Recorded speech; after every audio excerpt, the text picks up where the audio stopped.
क्या आपने कभी सोचा है कि भगवान जगन्नाथ की मूर्ति बाकी देवताओं से इतनी अलग क्यों है? न पूरे हाथ हैं, न पैर हैं, आंखें इतनी बड़ी हैं और चेहरा भी आम मूर्तियों जैसा नहीं दिखता। क्या ये कला अधूरी रह गई थी या फिर कोई दिव्य रहस्य है? ये कोई सामान्य मूर्ति नहीं, बल्कि स्वयं भगवान श्री कृष्ण की दिव्यता का सबसे रहस्यमय रूप है। ये कहानी शुरू होती है उस समय से जब द्वारका डूब गई थी और भगवान श्री कृष्ण ने पृथ्वी से विदा ली थी।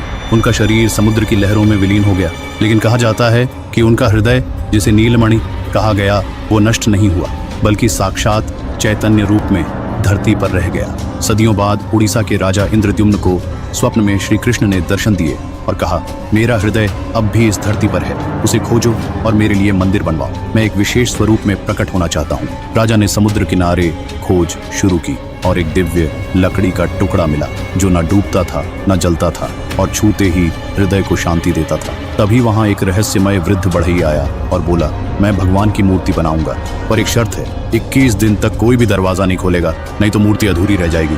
राजा ने वादा किया। बढ़ई कक्ष के भीतर चला गया। दरवाजा बंद हो गया। अंदर से कुछ दिनों तक आरी हथौड़े की आवाज आती रही। फिर सब कुछ शांत हो गया। जैसे जैसे दिन बीतने लगे, राजा को चिंता सताने लगी। 15वें दिन उन्होंने दरवाजा खुलवा दिया।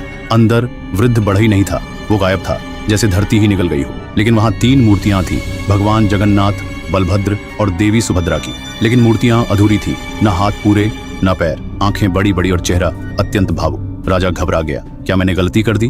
तभी आकाशवाणी हुई, राजन, तूने समय से पहले दरवाजा खोला, पर यह अधूरा स्वरूप ही मेरा सबसे प्रिय रूप है। यही मेरी लीला है। इसी रूप में मैं इस युग में पूजित हूँ। तब से पुरी में भगवान जगन्नाथ के इसी अधूरे से लगने वाले रूप की पूजा होती है और हर साल दुनिया की सबसे भव्य रथ यात्रा निकलती है, जहाँ भगवान स्वयं रथ पर बैठकर अपने भक्तों के बीच आते हैं। कहते हैं उनकी आंखें इतनी बड़ी हैं क्योंकि वो हर जीव को देख रहे हैं। उनके अधूरे हाथ इसीलिए हैं ताकि वो हर भक्त को अपने हृदय से जोड़ सकें।